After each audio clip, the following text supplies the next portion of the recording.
जय हिंद दोस्तों, उम्मीद करता हूँ आप लोग अच्छे होंगे। अगर चैनल पर हमारे पहली बार विजिट कर रहे हैं तो हमारे चैनल को सब्सक्राइब करें, बेल आइकन को प्रेस करें ताकि जो भी वीडियो मैं अपलोड करूँ सबसे पहले आप तक नोटिफिकेशन पहुँचे।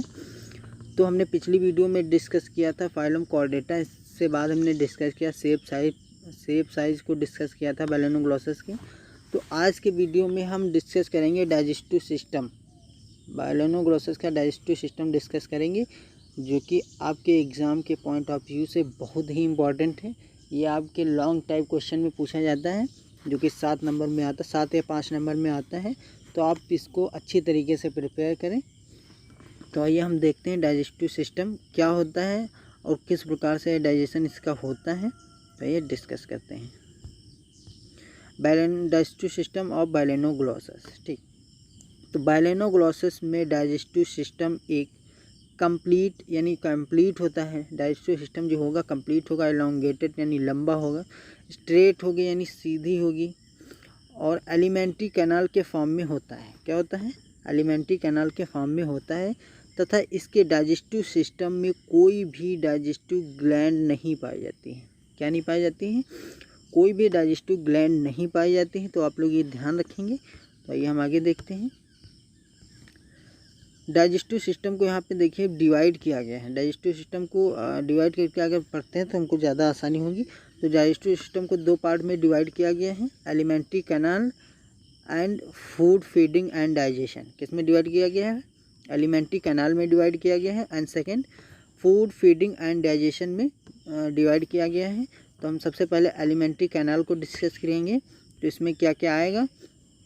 तो एलिमेंट्री कैनाल में सबसे पहले माउथ एंड बक्कल कैविटी आएगी, फेरिंग्स आएगी, ईसोफेगस आएगी, इंटेस्टाइन आएगी, एंड लास्ट में एनस आएगा। क्या आएगा? एनस। तो जिस तरीके से मैंने ये पीडीएफ लिखा है, आप पेपर में बिल्कुल इसी तरीके से आप लिखेंगे, तब तो कोई दिक्कत नहीं होगी, आपको फुल मार्क्स यहाँ से मिलेंगे। तो आप पहले देखिए, वो मेन एक्सप्लेनेशन पेपर में एक डायग्राम होता है, तो डायग्राम आप अच्छी तरीके से प्रिपेयर करें। डायग्राम की मेन एक्सप्लेनेशन आपकी डायग्राम की होती है और हेडिंग की होती है। तो आपकी हेडिंग सही होनी चाहिए बिल्कुल। अब ऐसा नहीं हेडिंग चाहिए तो अंदर गलत, अंदर भी सही होना चाहिए, उसके लिए आपको प्रिपेयर करना पड़ेगा। तो आइए हम देखते हैं एनएस। तो यहाँ पे देखिए ये डायग्राम लगाया गया है। तो डायग्राम को हम बाद में समझेंगे, पहले हम देखते हैं माउथ एंड बक्कल कैविटी। क्या देखते हैं? माउथ एंड बक्कल कैविटी देखते हैं। बक्कल कैविटी क्या है? बैलेनोग्लॉसस में बैलेनोग्लॉसस की एलिमेंट्री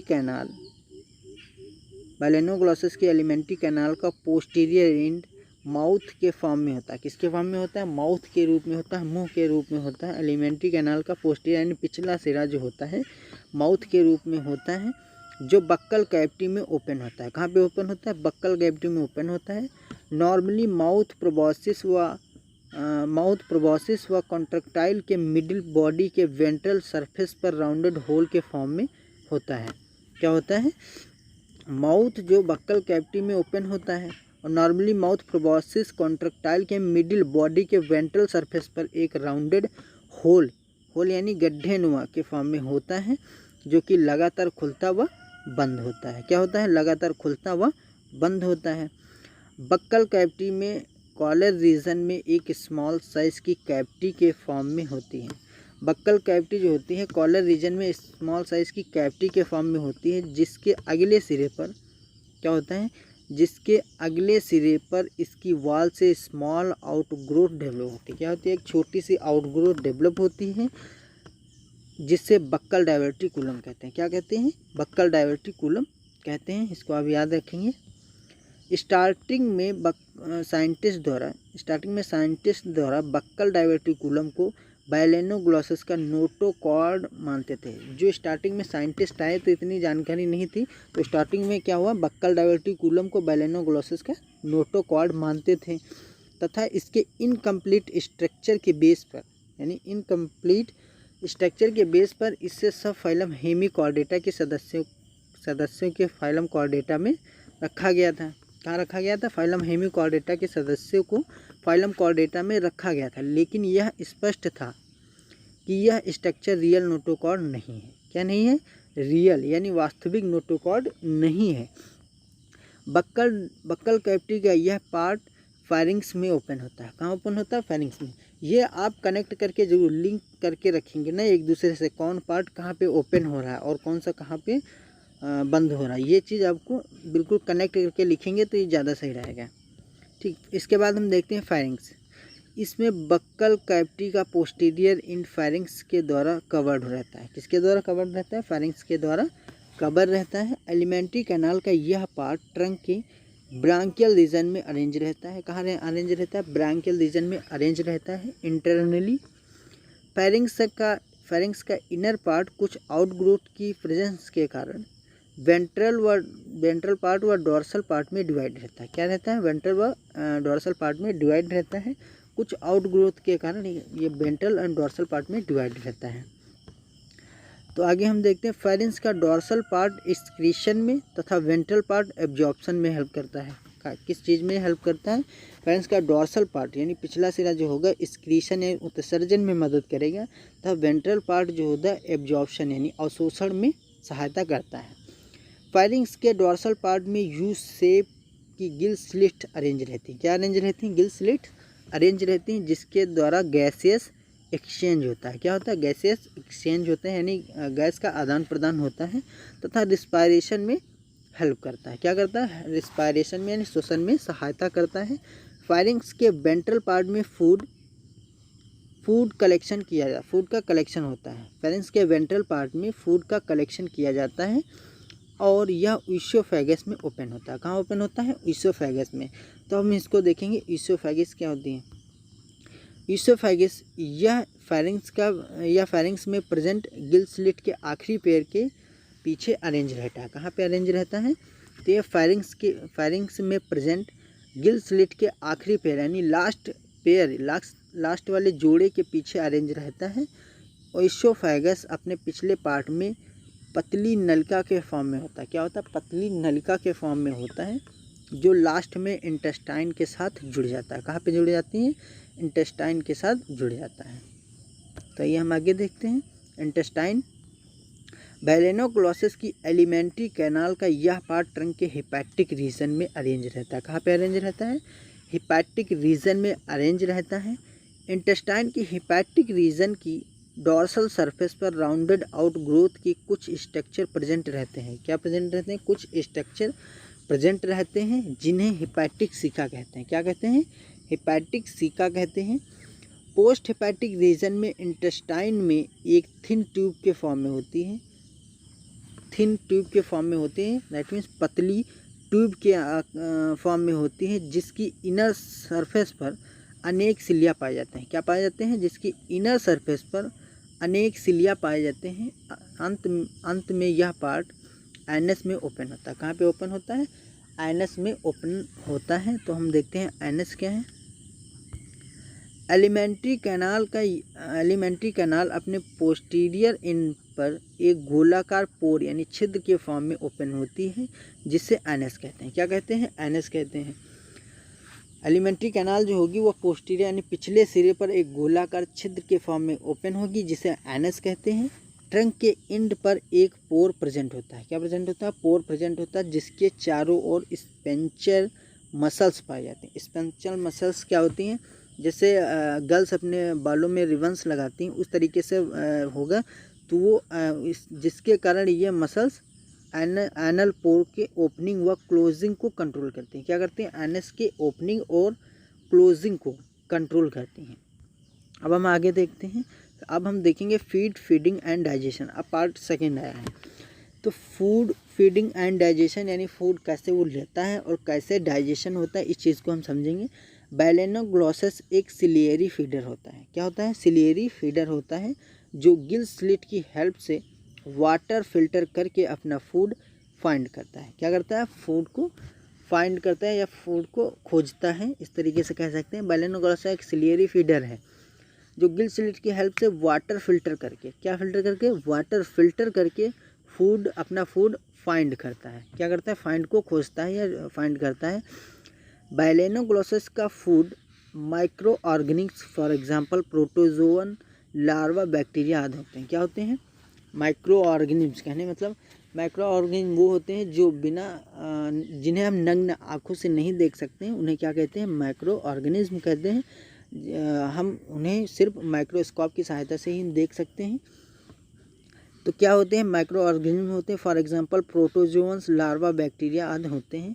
फीडिंग करते समय बैलेनोग्लॉसेस के माउथ में इंटर करने वाला वाटर गिल स्लिट की सिलिया की हेल्प से बैलेनोग्लॉसेस के माउथ में इंटर करने वाला वाटर गिल स्लिट के सिलिया की हेल्प से फिल्टर होता है। किसकी हेल्प से, सिलिया की हेल्प से फिल्टर होता है, तथा इससे फाइंड होने वाले फूड पार्टिकल बक्कल कैविटी और फेरिंक्स में स्टोर्ड कर लिए जाते हैं। क्या कर लिए जाते हैं, जो यहाँ से फूड फाइंड होगा, ये जो यहाँ पे फूड जो यहाँ पे मिलेगा वो बक्कल कैविटी और फेरिंक्स में स्टोर्ड कर लिया जाएगा। ठीक है, स्टोर्ड कर लिए जाते हैं। माउथ द्वारा इंटर करने वाला वाटर एक स्पेशल पाथवे, कहने में एक स्पेशल यानी मुख्य रास्ते की हेल्प से बक्कल कैविटी में इंटर करता है। कहाँ इंटर करता है, बक्कल कैविटी में इंटर करता है, तथा इसी पाथवे द्वारा, इसी रास्ते द्वारा बक्कल कैविटी से बाहर निकलता है। क्या निकलता है, बाहर निकलता है।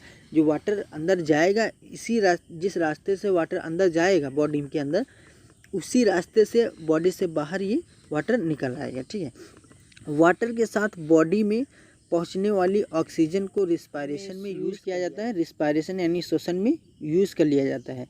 नॉर्मली वाटर में पाए जाने वाले फूड पार्टिकल म्यूसिलेज की हेल्प से, किसकी हेल्प से, म्यूसिलेज की हेल्प से प्रोबॉसिस की सरफेस पर एक थर्ड फॉर्म में अरेंज हो जाते हैं। थर्ड फॉर्म करने का मतलब धागे नुमा संरचना में अरेंज हो जाते हैं, जिसे फूड स्ट्रिंग कहते हैं। क्या कहते हैं, फूड स्ट्रिंग कहते हैं। तो इस फूड स्ट्रिंग को प्रोबॉसिस के बेस पर present pre oral ciliary organ द्वारा टेस्ट किया जाता है। किसके द्वारा टेस्ट किया जाता है, इस फूड में थ्रेड लाइक स्ट्रक्चर में अरेंज हो जाते हैं, इसे फूड स्ट्रिंग कहते हैं। क्या कहते हैं, फूड स्ट्रिंग कहते हैं। इस फूड स्ट्रिंग को प्रोबॉसिस के बेस पर present pre oral ciliary organ के द्वारा टेस्ट किया जाता है कि फूड ये अच्छा है, बॉडी के लिए हार्मफुल तो नहीं है, इस तरीके से ये चेक किया जाता है। तथा फूड के फॉर्म में पाए जाने पर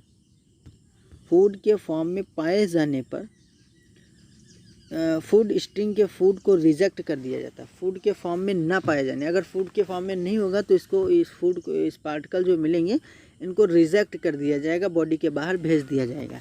तथा रिजेक्टेड फूड पार्टिकल को ओरल सिलियरी ऑर्गन में अरेंज हो जाते हैं। जो देखिए, अब यहाँ पे जो रिजेक्टेड फूड पार्टिकल हैं वो फूड पार्टिकल कॉलर रीजन में अरेंज कर दिए जाते हैं। कहाँ पे अरेंज हो जाता है, कॉलर रीजन में अरेंज हो जाते हैं। फूड के फॉर्म में पाए जाने पर फूड पार्टिकल का म्यूसिलेज स्ट्रिंग के फॉर्म में माउथ से इंटर करने लगते हैं। अगर ये फूड के फॉर्म में पाया जाएगा तो फूड पार्टिकल म्यूसिलेज स्ट्रिंग के फॉर्म में माउथ से इंटर करते हैं और लगातार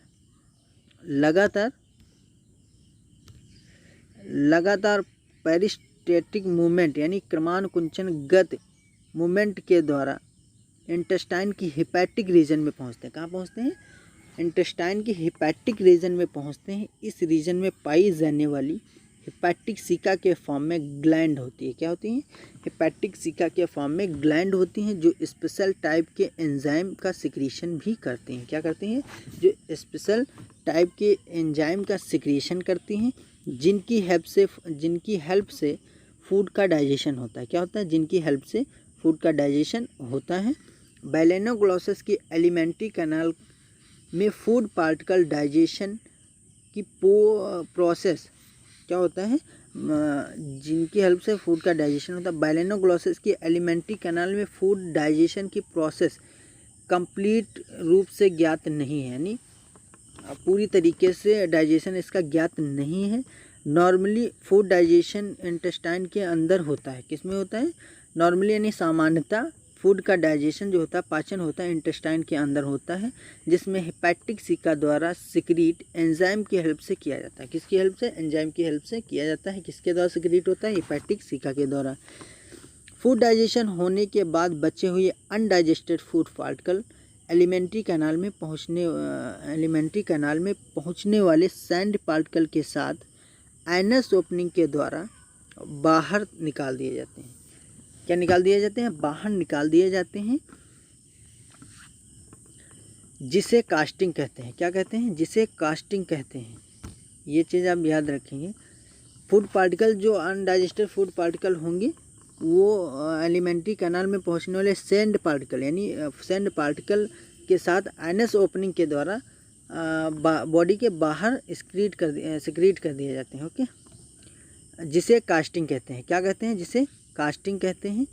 तो आज के वीडियो में इतना ही, हम मिलते हैं न्यू वीडियो में।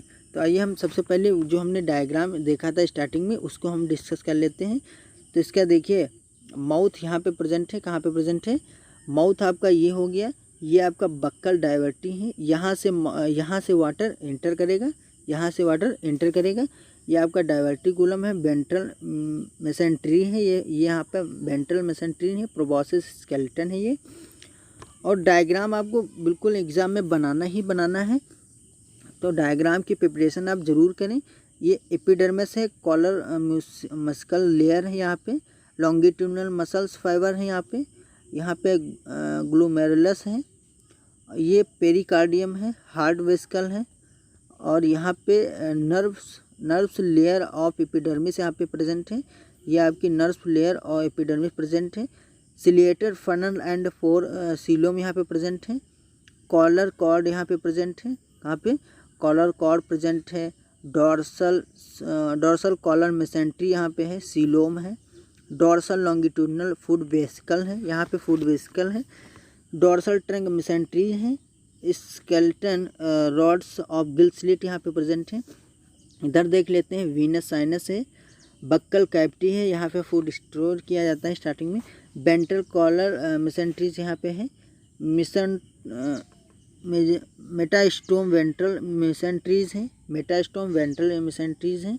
ये आपका फेरिंग्स है। वेंट्रल लॉन्गिट्यूडनल ब्लड वेसिकल्स है। ईसोफेगस है प्रेजेंट है यहाँ पे। और मुख्यतः आपको देखिए, मेनली डायग्राम आप इतना बना देंगे, इतना आप यहाँ से काट के इतना बनाएंगे, इतना ही बनाएंगे, क्योंकि ये पूरा डायग्राम ना बनाए आप लोग, नीचे से कोई मतलब नहीं, नीचे से आप इतना ही बना देंगे, काफ़ी है। इतना ही आप डायग्राम अगर बनाते हैं एग्ज़ाम में तो आपको फुल मार्क्स मिलेंगे। मेन एक्सप्लेनेशन आपकी देखिए डायग्राम की होती है, तो डायग्राम आप लोग अच्छे से प्रिपेयर करें और इसको भी प्रिपेयर करें। अब आप वीडियो अगर आपको नहीं समझ में आती तो 1 से 2 बार आप वीडियो को देखेंगे तो आसानी से आपको समझ में आ जाएगा। तो मिलते हैं न्यू वीडियो में न्यू टॉपिक के साथ। तब तक के लिए जय हिंद, वंदे मातरम।